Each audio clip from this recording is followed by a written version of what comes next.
광고 말씀 먼저 드리겠습니다. 다음 주는 이제 사순절이 시작되는 제의 수요일이라고 부릅니다. 그래서 평신도 신학 강좌는 이제 멈추고 제의 수요일 예배로 다음 주에 드려지게 되겠고요. 우리가 전통적으로 우리 제를 손등에 혹은 이마에 바르는 예식과 함께 사순절로 들어가는 제의 수요일로 드리겠습니다. 그 다음 주는 제가 캄보디아 팀을 이끌고 비전 트립을 가기 때문에 김기용 협동 목사님 수요 기도에 말씀 전해 주실 예정입니다. 그러니까 2주간은 우리 평신도 신학 강좌 잠시 멈췄다가 그 다음 주부터 다시 진행된다는 점 기억해 주시기 바랍니다.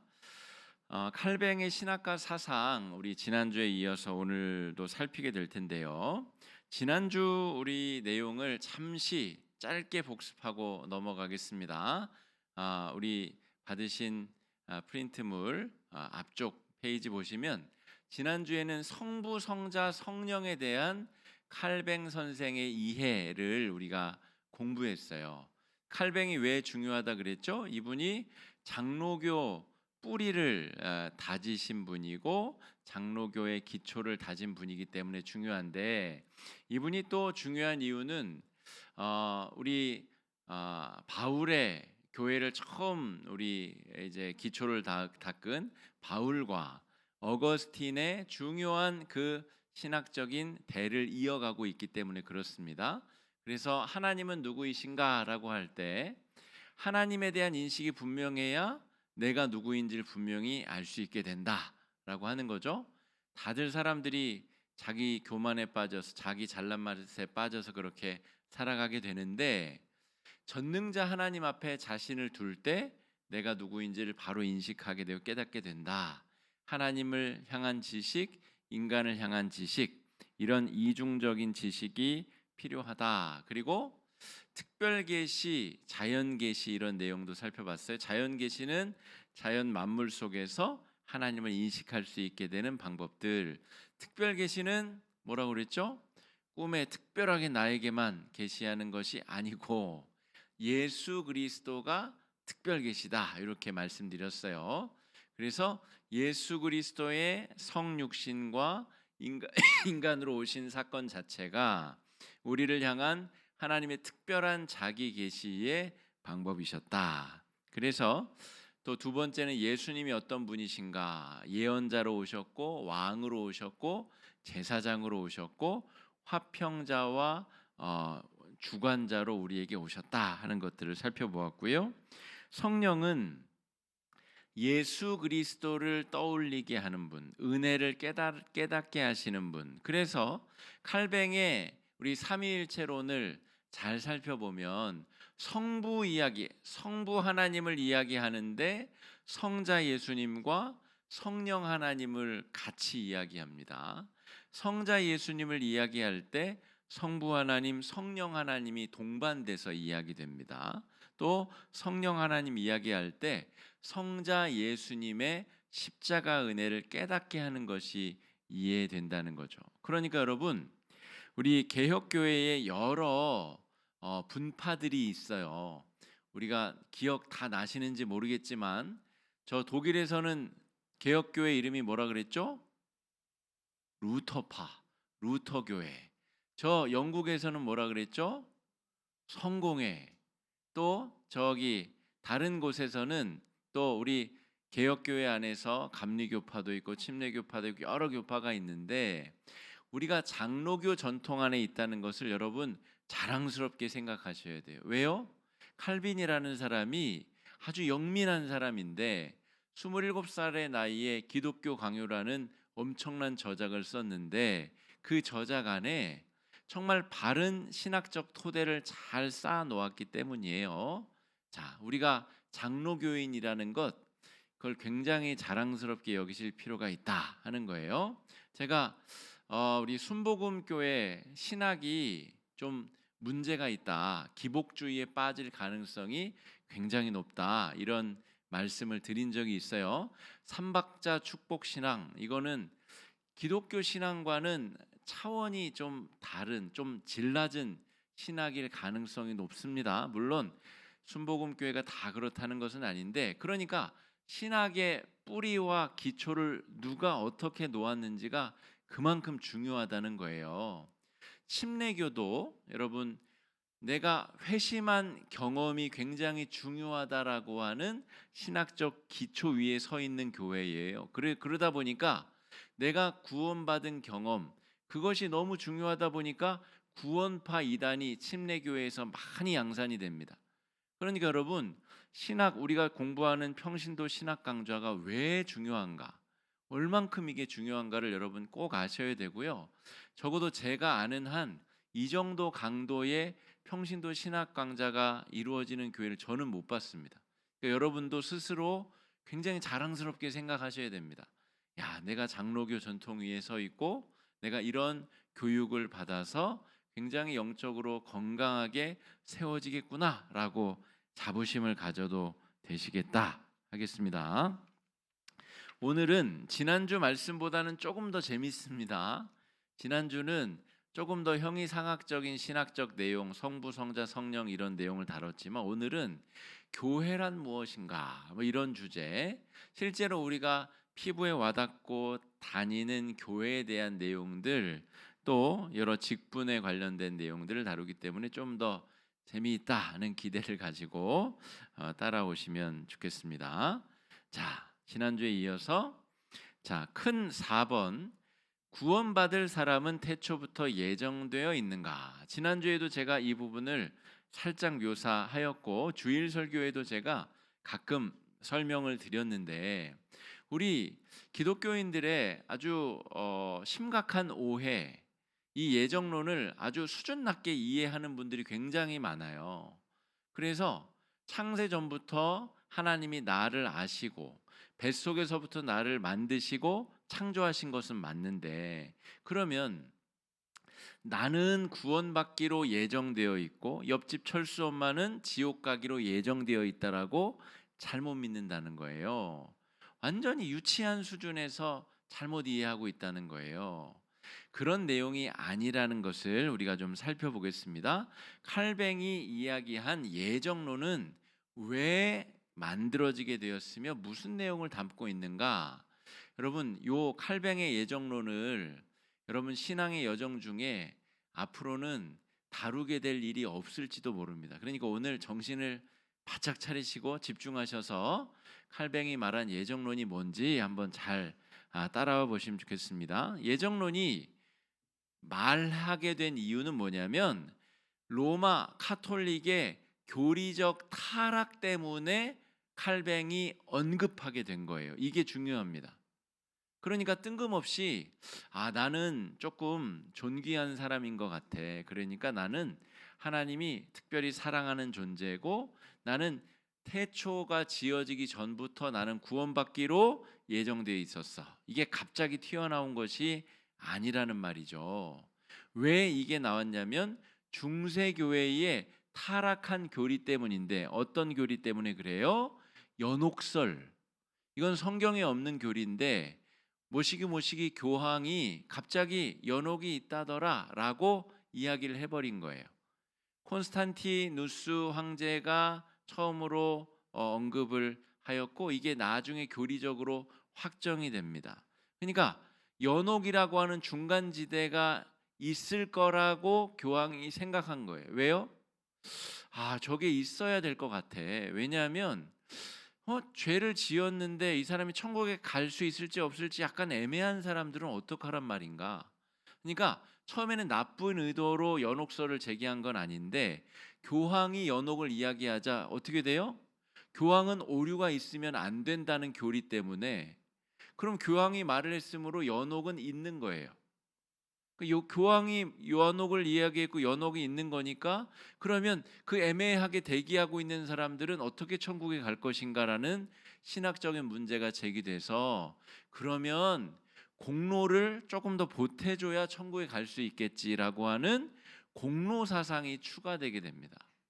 그러니까 이런 교리적인 부패의 문제 때문에 칼빈이 연옥도 없고 구원받는 데 있어서는 우리 쪽에 어떠한 공로도 개입될 수 없다라고 선포한 것이 바로 예정론이라는 거예요. 그러니까 내가 철수 엄마보다 조금 더 의롭기 때문에 나는 천국 가고, 저 엄마는 아무리 기를 쓰고 애를 써도 태초부터 지옥 가기로 정해져 있으므로 지옥 갈 것이다. 이게 아니라는 말이죠.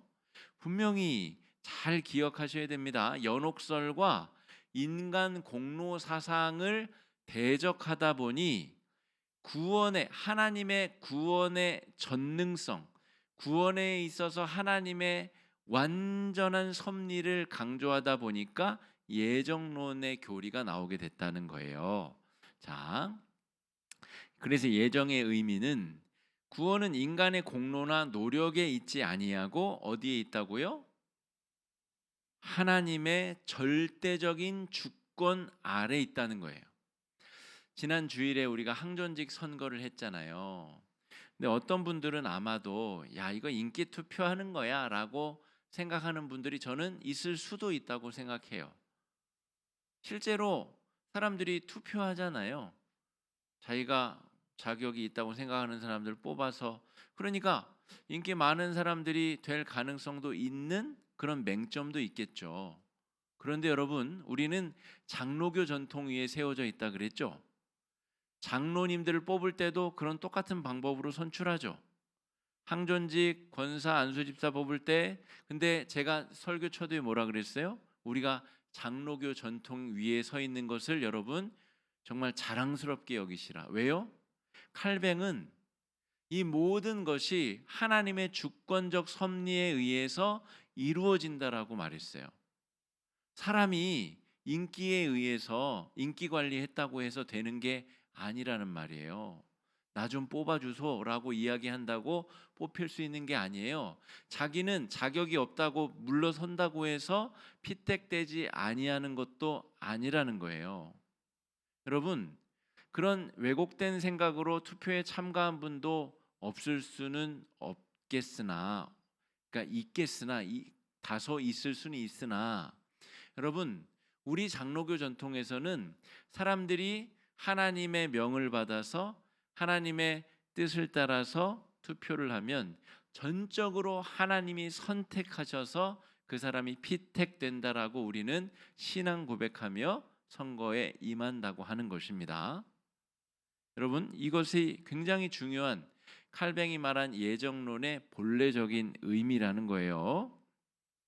자, 그래서 구원은 믿음으로 얻는 것인데 그 믿음조차도 내게 아니라는 거예요.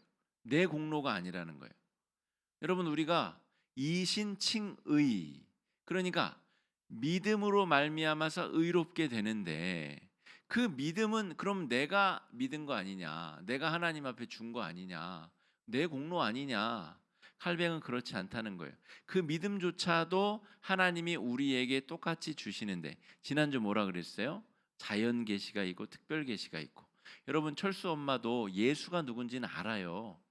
교회 가면 뭐 하는지 안다고요. 그런데 그 복음이 똑같이 들려졌는데 어떤 사람, 나는 신앙생활하고 있고 옆집 철수 엄마는 그 얘기를, 예수를 알아도 4대 성인 중에 하나로만 생각하고 구원자로 생각하지 않으면 어떻게 돼요?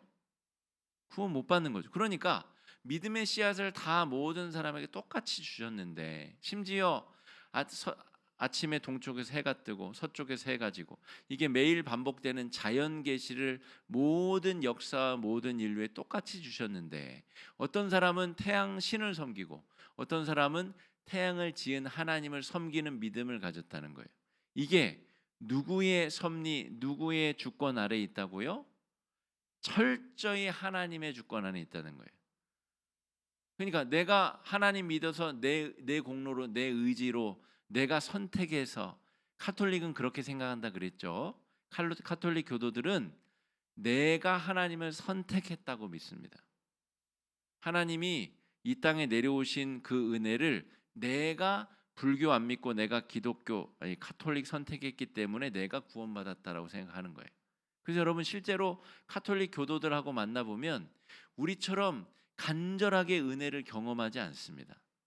언제든 좀 다른 거 좀 믿어볼까? 그런 생각을 한다는 거예요.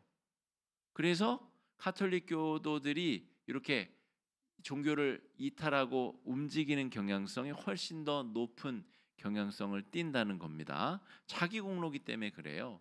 내가 선택한 거기 때문에. 그러나 칼뱅이 말한 예정론은 전적으로 하나님의 은혜다라고 하는 겁니다. 예정론은 그래서 누가 천국에 갈지 지옥에 갈지 그런 정해진 운명론, 그러면 점집에 다니시지. 점집에 가서 무당한테 물어보는 거랑 똑같다는 말이에요. 여러분, 우리가 믿는 기독교 신앙 그렇게 저급한 신앙이 절대로 아닙니다. 우리의 신앙을 그렇게 낮춰서 여기셔도 안 되고, 그래서 이런 평신도 신학 강좌가 필요한 겁니다. 예정론이 무언지를 분명히 공부해야 바른 신앙으로 우리가 바로 설 수 있기 때문입니다. 자, 그래서 우리가 구원받은 근거, 과정, 결과 모든 것이 하나님의 절대적인 주권 아래에 있다라고 하는 것이 예정론이다라고 하는 겁니다. 이제 누가 물어봐도 여러분 잘 설명하실 수 있어야 되겠습니다. 자, 교회란 무엇인가? 우리 한번 칼뱅이 말하는 교회란 무엇인지 한번 살펴봅시다. 바울이 말한 교회론이 따로 있어요. 물론 칼뱅이 뭐 바울보다 더 낫다 그런 얘기가 아닙니다. 칼뱅은 성경에 등장하는 교회의 모델을 다시 근원으로 돌아가자라고 말했던 사람이에요. 그러니까 칼뱅이 말한 교회란 무엇인가? 그것이 바로 바울이 말한 교회론이고 어거스틴이 말한 교회론이고 그 이전에 예수님이 만든 교회의 근본적인 모습이다라고 하는 거예요. 그러니까 타락한 중세교회 때문에 지금 칼뱅이 종교 개혁을 하고 있는데 이것은 지금 교회의 본래적인 모습이 아니요. 우리는 근원으로 다시 돌아가야 됩니다. 그러면서 직분 이야기도 만들고 만인 제사 장소도 나오고 그러는 거예요. 자, 타락한 중세교회의 모습이란 게 뭐죠? 오류가 없는 교황 휘하에 여러 총대 주교들이 있고 그들 밑에 또 지역 주교들이 있고 그 밑에 사제들이 있고 사제들 밑에 또 여러 교회의 봉사자들 수녀들과 교회의 봉직자들이 있는데 이 시스템이 어마어마한 불법과 죄악을 양산해냈다는 거예요. 심지어 교황 때문에 하나님의 말씀이 어그러지는, 하나님의 말씀이 분명히 있음에도 불구하고 엉뚱한 길로 사람들이 나아가도록 교황이 오히려 성도들을 호도하고 현혹하는 죄악들이 벌어졌다는, 그래서 다시 근원적 교회의 모습으로 돌아가자, 이게 칼뱅이 주장한 내용이라는 거예요. 자, 교회는 하나님이 인간에게 주신 두 가지 거룩한 제도가 있는데 첫 번째가 가정이고 두 번째가 교회입니다. 가정은 모든 인류에게 주신 하나님의 거룩한 제도입니다. 이것을 통하여서 하나님의 사랑을 확인할 수 있고 자녀를 낳고 자녀를 통해서 하나님이 나를 얼마나 사랑하시는지를 또 간접적으로 깨닫게 되고 하나님의 은총을 경험할 수 있는 중요한 수단이 바로 가정이라는 거죠. 이건 예수 안 믿어도 가정을 이루는 사람들도 있는 거죠. 그러니까 자연 계시랑 똑같다는 거죠. 그러니까 칼뱅의 사상을 잘 살펴보면 앞쪽에 했던 이야기가 교회론 할 때 또 나오네, 이렇게 볼 수 있어요. 자연 계시와 특별 계시 이렇게 볼 수 있어요. 자, 그럼 여기서 특별 계시가 뭐죠? 교회입니다. 성도들에게만 특별히 주어진 제도, 이게 바로 교회라고 하는 것입니다. 교회는 인류가 구원받고 영적 유익을 지속적 의론데 자막을 틀렸네요. 지속적으로 공급받을 수 있는 통로다라고 하는 거예요. 여러분, 우리 가정을 통해서 자녀들이, 물론 그렇지 못한 역기능적 가정도 있죠. 그런데 비교적 정상적인 가정은 어떻게 하죠? 자녀들이 돌봄을 받고 양육을 받죠. 부모가 돈을 벌어와서 밥을 해먹이고 공부를 가르치고 옷을 사입히고 필요한 모든 것들을 가르치고 사람 구실할 수 있도록 잘 가르치고 양육하는 것이 가정이잖아요. 정상적인 가정 그렇잖아요. 그것처럼 교회는 인류가 구원을 받고 하나님의 자녀로서 영적 성숙을 이루어가는 영적 가정과 같은 것이 바로 교회다라고 하는 거예요. 새 가족이 딱 우리 교회 등록하면 이제 말씀 양육을 받고 신앙생활을 배워가고 헌금은 왜 하는 건지, 어떻게 하는 건지, 예배는 어떤 태도로 드려야 되는 건지, 예배에는 왜 이런 요소가 들어있는지, 왜 봉사는 해야 되는지, 이런 여러 가지 내용들을 양육받고 지속적으로 공급받는 통로가 바로 교회다라고 하는 겁니다. 자, 그래서 교회를 칼뱅은 어머니의 역할을 하는 거룩한 제도다라고 말했습니다. 어머니가 정상적인 어머니를 말합니다. 뭐 연예인들 중에 뭐 연예인이 갑자기 숨을 거뒀는데 그 수십 년 만에 그 연예인을 버렸었던 엄마가 나타나서 재산을 내가 가져가겠다, 이런 이상한 어머니 말고 여기서 말하는 것은 일반적이고 정상적인 어머니들, 자녀를 위해서 자신의 모든 것을 희생할 수 있는 어머니, 성도의 영적 성숙과 풍성한 삶을 도울 수 있는 도움의 도구로서의 교회가 어머니 역할을 감당한다라고 했습니다. 자, 그리고 보이는 교회와 보이지 않는 교회가 있다. 이것은 어거스틴이 말한 겁니다. 그러니까 여러분이 알고 있는 뭐 훌륭한 목사님들 있잖아요. 우리 성도님들 여러 뭐 CTS, CBS 이런 데서도 다른 목사님들 설교도 들으시고 막 하시잖아요. 근데 여러분이 아는 모든 위대한 설교자들이 한 이야기는 이미 다 어거스틴과 칼뱅이 다 한 얘기입니다. 그러니까 뭐 특별하게 새로운 이야기를 할 수 없을 만큼 중요하고 귀한 이야기들은 다 이미 믿음의 선배들이 다 한 이야기예요.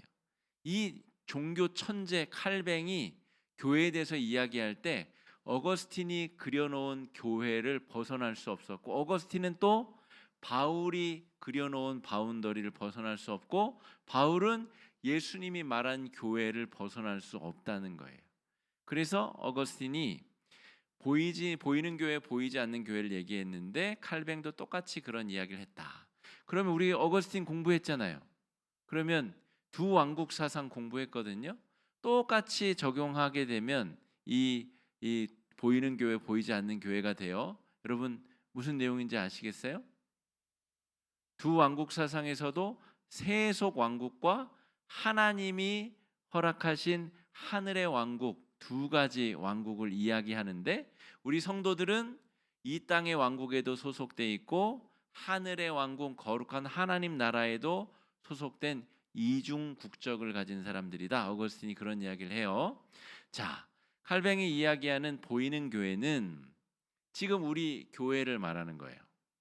자, 거룩성과 죄성을 동시에 가지고 있는 사람들의 모임, 이게 보이는 교회라는 거예요. 우리 교회 여러분 70년도부터 여기 1층 기초를 닦았어요. 그 겉에 보면 막 낡기도 하고 삭기도 하고 이제 뭐 계속 보수해도 더 이상 보수가 안 될 정도 그런 오래된 건물의 모습이 있죠. 그게 바로 보이는 교회의 모습입니다.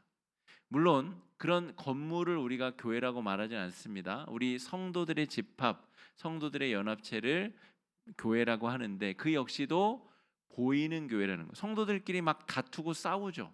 말 한마디 때문에 상처 주고 상처받죠. 이게 바로 거룩성과 죄성을 동시에 가지고 있기 때문에 그래요. 나는 그런 의도로 말하지 않았는데 저 사람은 그렇게 오해해서 들어요. 왜요? 사람 사이에 죄가 끼어 있기 때문에, 선입견이 들어가 있고 쟤는 분명히 그런 의도로 말했을 거라고 착각하고 오해하고 자기 마음대로 해석하기 때문에 그런 일들이 벌어져요. 자, 모두가 다 하나님의 거룩한 일꾼들인데 항존직 선거에서 또 누구는 되고 누구는 되지 않아요. 또 이런 어떤 제한성과 유한성을 가지고 있는 것이 보이는 교회의 특징이다라고 하는 거예요. 그러니까 여러분, 나 시험 들었어. 교회 안 나갈 거야. 나 이제 다른 교회 나갈 거야. 다른 교회 또 똑같은 보이는 교회예요. 그 교회 가면 뭐 다른 문제는 없는 줄 아세요? 그 교회 똑같은 다른 문제가 있어요. A라는 문제는 없겠지만 B, C, D 다른 문제가 있을 것이고 A가 조금 약해 보여도 또 B, C, D는 더 큰 문제가 있을 수 있다는 거죠. 보이는 교회의 연약함과 유약함이라는 거죠. 여러분 가정에서도 마찬가지잖아요. 부부가 30년, 40년을 같이 살았는데도 내 마음을 몰라줘서 섭섭할 때가 있잖아요. 아니 어떻게 내 마음을 몰라? 그럴 수 있는 게 남남인데 같이 사는 가정이에요. 그게 바로 보이는 가정, 보이는 교회의 연약함을 가진 또 거룩성을 지약하나 연약함을 가진 교회다라고 하는 거죠. 여러분. 그래서 바울이 다 우리 에베소서, 빌립보서 다 이야기한 내용들입니다. 너희들 서로 모여 가지고 성찬식 나눌 때에 아직 오지 않은 사람 있으면 좀 기다려 줘.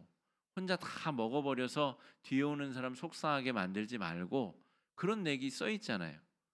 좀 기다려 주고 남겨 주면 되잖아. 너는 왜 다 먼저 왔다고 그 밥 같이 먹어야 되는 거 다 먹어 버리고 뒤에 오는 사람 속상하게 만드니?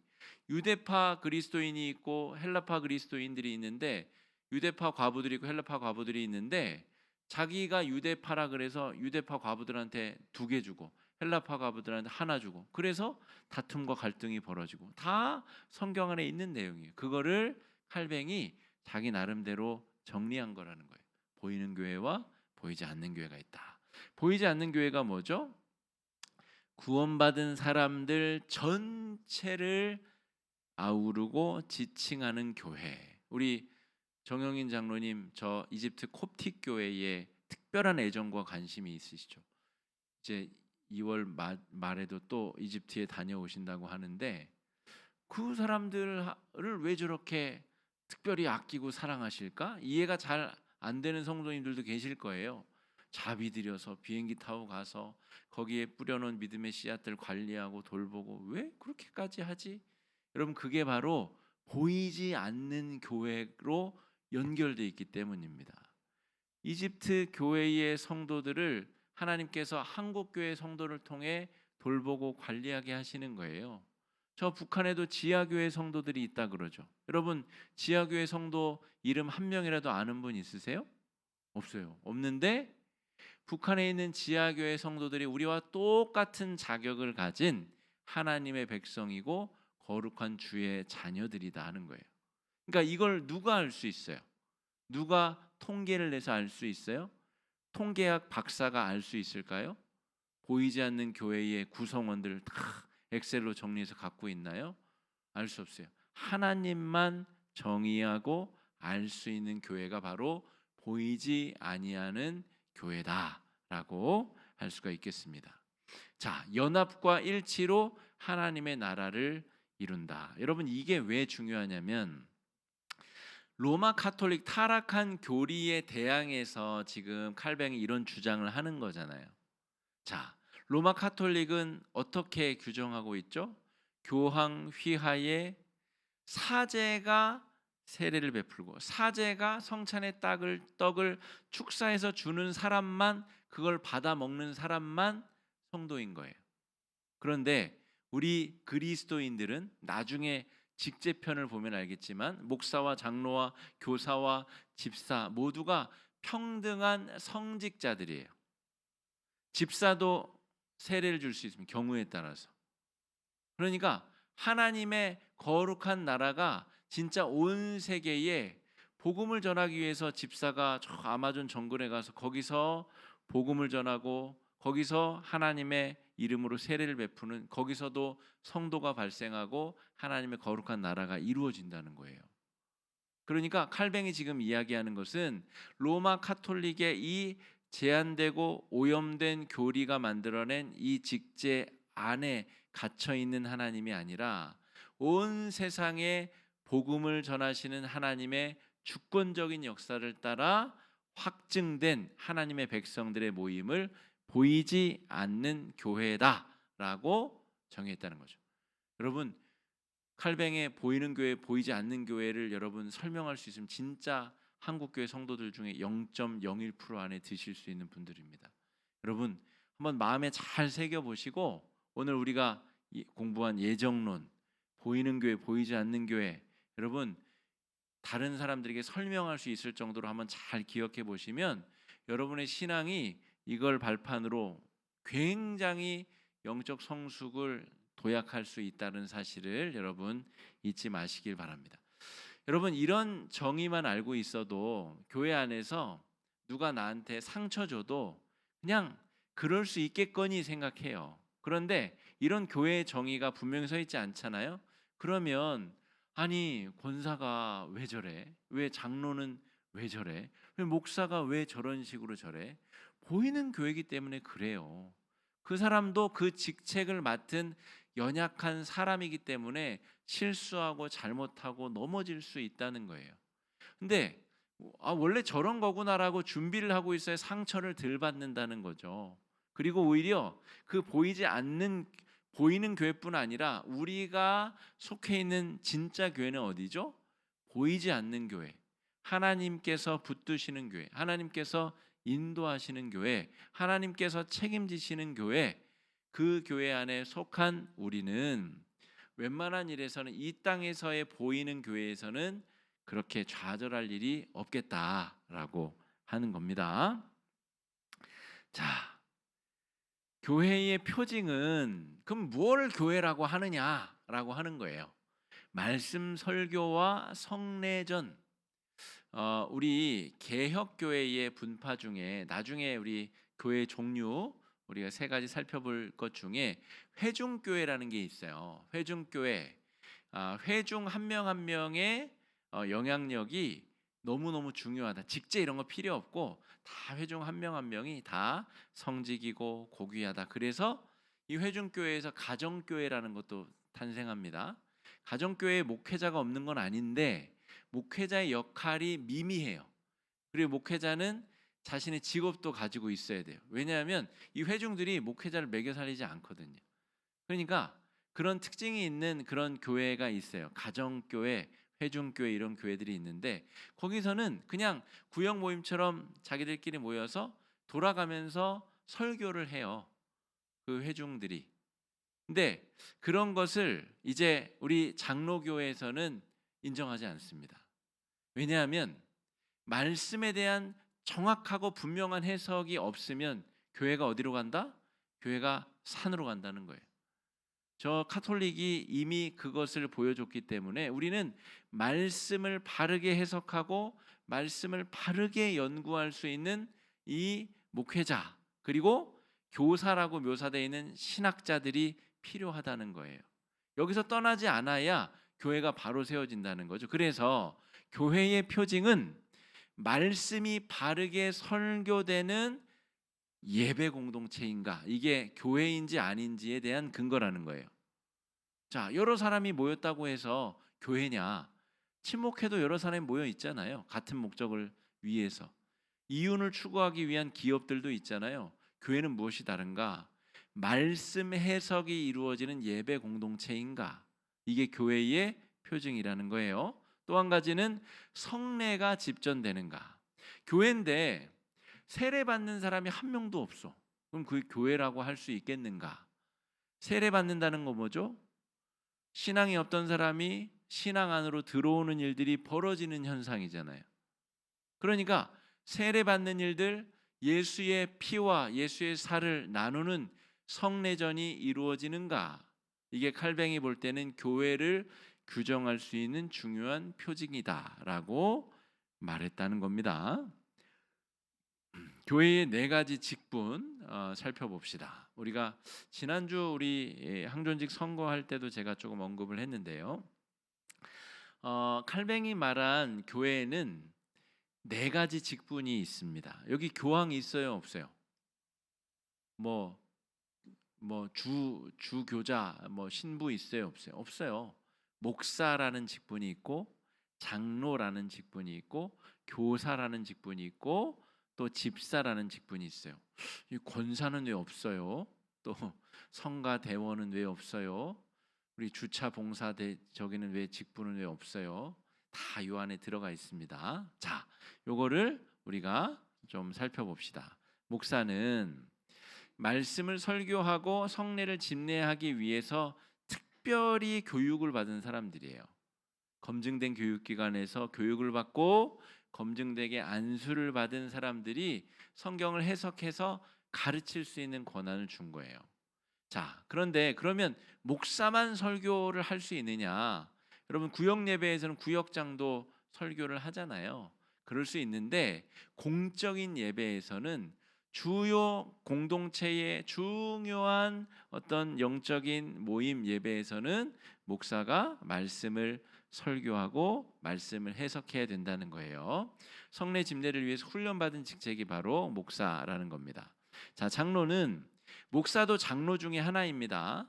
장로 중에 하나인데 목사라는 성찬 성례와 말씀 교육을 집전할 수 있는 장로가 목사 장로고요. 또 다른 우리가 일반적으로 장로라고 부르는 분들을 우리가 치리 장로라고 부릅니다. 그분들은 목사를 도와서 교회의 운영과 중요한 결정들을 감당하는 분들을 우리 장로라고 부르고요. 자, 교사는 교회학교 교사도 물론 포함이 되지만 칼뱅이 말한 교사는 신학자들을 말합니다. 그러니까 목사이면서 신학을 전문적으로 연구해서 그 말씀의 본래적인 의미에서 교회가 벗어나지 않도록 연구하는 사람들, 이 사람들이 있어야 된다는 거죠. 목사들이 어디서 공부를 하죠, 여러분? 신학교에서 배우죠. 신학교가 없는데 어떻게 목사가 양성이 될까요? 안 된다는 거죠. 그러니까 목사를 양성할 수 있는 기관이 있어야 되고 거기에는 그 일에 아주 특별한 재주가 있는 성경을 바르게 해석할 수 있는 히브리어, 헬라어, 라틴어를 아주 능수능란하게 다룰 수 있는 성경학자들이 있어야 된다는 거예요. 그리고 교회 학교 교사들도 교회 안에서 이러한 일들을 계속 진행하는 사람들이 있어야 된다라고 하는 거예요. 자, 네 번째 집사에 우리 안수 집사, 권사, 서리 집사, 성도가 다 포함이 되는 겁니다. 자, 항존직이라고 부르는 그 직분들이 뭐 하는 직분이죠? 자, 교회의 재정을 공정하게 잘 집행하고 관리하고 집행하고, 특별히 한국교회 권사라는 직분은 어떤 직분이죠? 구역원 중에 낙심해가지고 안 나오는 사람이 있으면 톡톡톡 문 두들기고 들어가가지고 아이고 김 집사 무슨 일이야, 그렇게 찾아가서 권덕하고 권면하는 사람을 권사라고 부릅니다. 그러니까 서로 성도들 그 사이에 어려운 일을 살피고 마음의 어려운 일을 살피고 신방하고 돌보는 일을 우리 권사님들이 하셔야 되는 일이라는 거예요. 그런 역할로 하나님께서 우리들을 세우셨고 부르셨다라고 하는 겁니다. 자, 이제 진짜 중요한 이야기가 나옵니다. 여러분, 네 가지 직분이 있는데 여기 뭐라고 써 있어요? 이상의 네 직분은 하나님 앞에서 평등하고 모든 성도는 왕 같은 제사장이다. 그러니까 목사와 성도가 본질적으로 똑같다는 거예요. 똑같아? 어떻게 똑같지? 물론 감당할 수 있는 역할이 똑같다는 말이 아닙니다. 그 중요성이 똑같다는 말이에요. 칼뱅이 이야기한 직분론의 가장 핵심적인 내용이 여기 있습니다. 그러므로 목사하고 집사하고 맞먹으라는 이야기가 아니라 이 무슨 이야기예요? 집사도 목사만큼 왕 같은 제사장 성직이라는 거예요. 그러니까 여러분, 나는 지금 수십 년째 권사가 못 돼가지고 지금 아주 그냥 열받아 죽겠네? 그럴 일이라고요? 아니라고요? 아니라는 거예요. 그냥 하나님이 집사로 부르셨으면 서리 집사로서 매년 그 직무를 성실하게 잘 감당하면 그게 바로 목사처럼 거룩한 성직이라는 거예요. 여러분, 이런 논리는 카톨릭에서는 있을 수가 없습니다. 여러분, 이런 직제는 카톨릭에 있을 수가 없어요. 어떻게 그러면은 자, 일반 그 카톨릭의 성도를 뭐라고 부르는지 모르겠는데 어쨌든 성도가 그럼 나한테 죄 지은 거 얘기해 봐. 내가 내 고백 성사 들어줄게. 그럴 수 있어요, 없어요? 못 한다고요. 완전히 이 사제는 하나님과 인간 사이의 중재자 역할을 하는 존재로 자리매김했기 때문에 그들의 우두머리가 교황이기 때문에 교황의 말은 아무리 거짓말을 해도 다 진실이라고 믿기 때문에 여러분, 이런 지금 네 가지 직제가 영적으로 동등한 가치가 있는 거룩한 왕 같은 제사장이라는 이야기를 천주교는 절대로 못 한다는 거죠. 그러니까 여러분, 우리가 장로교 전통에 위에 서 있다는 것을 자랑스럽게 여기셔야 됩니다. 정말 믿음의 기초를 잘 다진 터 위에 내가 서 있구나. 그런데도 불구하고 장로교 안에서 여러분, 직제를 마치 프로모션, 승진하는 것처럼 교회를 20년 다녔는데 아직도 안수 집사를 못 달고 내가 장로가 못 되고, 이런 말은 정말 장로교 전통 밖에 있는 거, 장로교 전통 안에 있는 이야기가 아니라는 거예요. 하나님께서 우리를, 그래서 피택이라는 것이 시간이 되면 자연스럽게 세워지는 건 피택이 아니죠. 하나님이 피택, 선택하셔야 피택되는 거 아닙니까? 여러분, 우리가 피택된다는 것은 모든 직분이 다 동등하게 거룩한데 그 중에서 이 사람은 장로로 섬기라고 하나님께서 피택해 주셨기 때문에 장로가 되는 것이고, 집사가 장로보다 더 열등해서가 아니라 집사로 그 역할을 더 잘 감당할 수 있는 사람은 굳이 장로가 될 필요가 없는 겁니다. 집사로 그 역할을 잘 감당하면 되는 것이고, 천국에서 너는 장로였으니까 너는 저기 천국 레미안 100평 가서 살고, 너는 집사로 살았으니까 저기 학고방 같은 살고, 하나님이 그런 유치한 분이 아니라는 거예요. 이런 위대한 신학 위에 우리 장로교가 건설돼 서 있다라고 하는 겁니다. 자, 이게 얼마나 귀한 이야기인지 잘 못 느끼실 수 있는데, 느끼실 때까지 제가 반복적으로 계속 교육하도록 하겠습니다. 자, 장로교의 제도는 우리가 지난주에 우리 항존직 선거 때 잠시 설명을 드렸는데, 마치 카톨릭처럼 우리 목회자 감독 중심의 감독교회가 있어요. 성공회와 저 감리교가 이런 특징이 있어요. 또 회중제는 저 침례교, 가정교회, 또 그런 교회들이 이런 특징이 있습니다. 자, 그리고 장로제는 대의민주제를 통해서 하나님의 뜻이 사람들을 통해서 이루어지도록, 장로교의 여러 가지 장점과 특징은 제가 1월 마지막 주 헌신 예배 때, 재직 헌신 예배 때 말씀을 드렸어요. 재직 헌신 교육할 때 여러분 그 내용들을 참조해 보시면 좋겠고요. 할뱅주의 영향을 받은 나라들은 그래서 민주주의가 일찍 발전을 했습니다. 그렇겠죠. 교회 안에서부터 대의민주 제도가 이루어지니까. 그리고 회의하는 방법, 제가 재직 세미나 때 말씀드렸죠.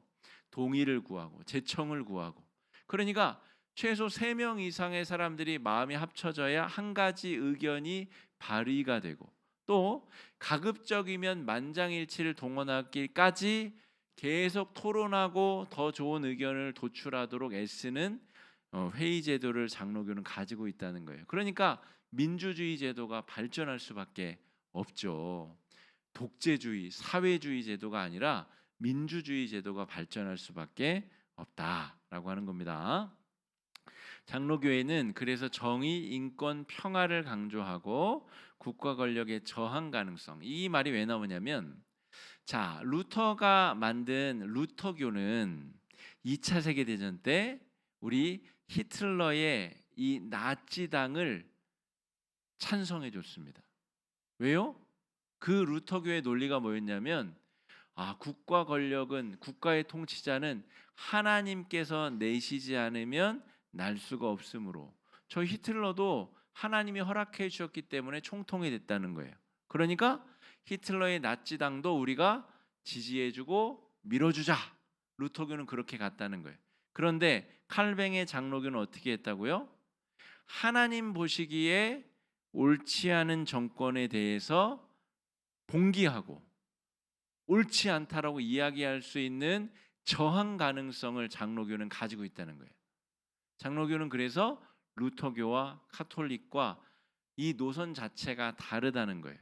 우리는 거룩한 하나님의 백성인데 이 땅의 나라가, 이 땅의 통치자가 잘못된 길을 가고 있으면 우리는 그것에 대해서 저항할 수 있고 잘못했다고 말할 수 있고 심지어 내가 감옥에 가고 목이 떨어지는 한이 있더라도 잘못된 건 잘못됐다고 말할 수 있는 그런 전통 위에 우리가 서 있다라고 하는 겁니다. 멋있지 않습니까? 여러분, 장로교 교인이라는 것이 굉장히 자랑스럽고 멋진 일입니다. 여러분, 그러한 묵상으로 그런 은혜로 우리가 더 나아갈 수 있기를 바랍니다. 이 시간에 우리 네 가지 정도 기도 제목 가지고 함께 기도할 텐데요. 첫 번째 기도 제목